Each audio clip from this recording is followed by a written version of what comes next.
When the media itself starts getting bought up by billionaires, this is how democracies go down in flames. It's not normal to fire comedians and journalists for telling the truth. It's not normal for one politician to cow an entire nation's news organizations. It happened in Russia, it happened in Hungary, back in the day it happened in Germany and Italy and Spain, Chile, and now it's happening here. This isn't just a CBS problem. It's not even just a media problem. This is a democracy problem. You know, there were 50 major media companies that controlled 90% of our media in 1981 when Reagan came into office. Today there are 6. That's called an oligopoly. That's not a good thing. That's a dangerous thing for the media. It's a dangerous thing for any industry, frankly, and it's pretty much every industry in America now looks like this. And it's a dangerous thing for media diversity, for media, for diverse points of view, for conflict, for the ability of the media to stand up to powerful people. And now, increasingly, each one of these media properties are owned by billionaires, or owned. We're looking at Comcast, Disney, News Corp, Warner Brothers, Discovery, and Paramount. Either owned by a billionaire or a billionaire family, or heavily influenced by billionaires, or large corporations where billionaires own large chunks of their stock. That's not a free press. That's oligopoly. And now Larry Ellison, the 10th richest man in the world, he's worth $150 billion, and his son are stepping in to consolidate even more control. This is what oligarchy looks like. And meanwhile, average Americans get nothing. No trustworthy journalism, no independent voices, no real debate, just more billionaire-driven narratives, more Trump hagiography. Oh, isn't Donald Trump wonderful? And more of the toxic sludge that passes for news in post-Reagan America.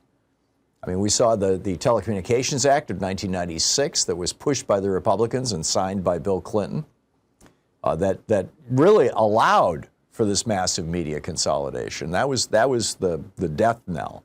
I mean, the starting point for every corporation in America was '83 when Reagan, basically said we're no longer going to enforce our antitrust laws. But it was 96 when the media really went down in flames. And we've seen this movie before. In Hungary, Viktor Orban did this. He's consolidated the media of the country through friendly oligarchs. Putin did the same thing in Russia, although now the government itself has seized control of most, of Russia's major media.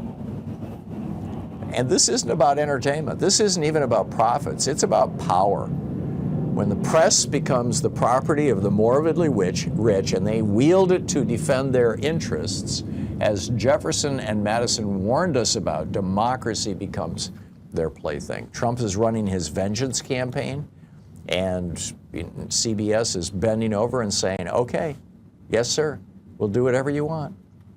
We're gonna fire Stephen Colbert. We're gonna shut down the Late Show. No more making fun of Donald Trump on our network. We're gonna neuter 60 Minutes. I mean, this is just wrong. And we have to stop pretending that it's normal. It's not normal to pay a criminal ex-president $16 million to go away and then invite him back on the air. This sort of thing doesn't happen in any other developed country in the world. It's not normal to fire comedians and journalists for telling the truth. It's not normal for one politician to cow an entire nation's news organizations. Now, history shows it happens. It happened in Russia, it happened in Hungary, back in the day it happened in Germany and Italy and Spain, Chile, and now it's happening here. This isn't just a CBS problem. It's not even just a media problem. This is a democracy problem, and it's worth complaining to Congress about. Right now, it appears that Congress is the one agency that might be able to do something about this. And I get it that probably Republicans are not going to change, not going to do anything about it, but hey, it's still worth letting them know what you think. 202-224-3121 is the phone number for Congress. Let them know that the Ellisons and the Trumps and the Redstones should not be allowed to buy and sell the truth, and to filter it for us in ways to satisfy Donald Trump's fragile ego and pathetic need for control. I mean, this is just an extraordinarily dangerous thing. It's an extraordinarily dangerous moment for America.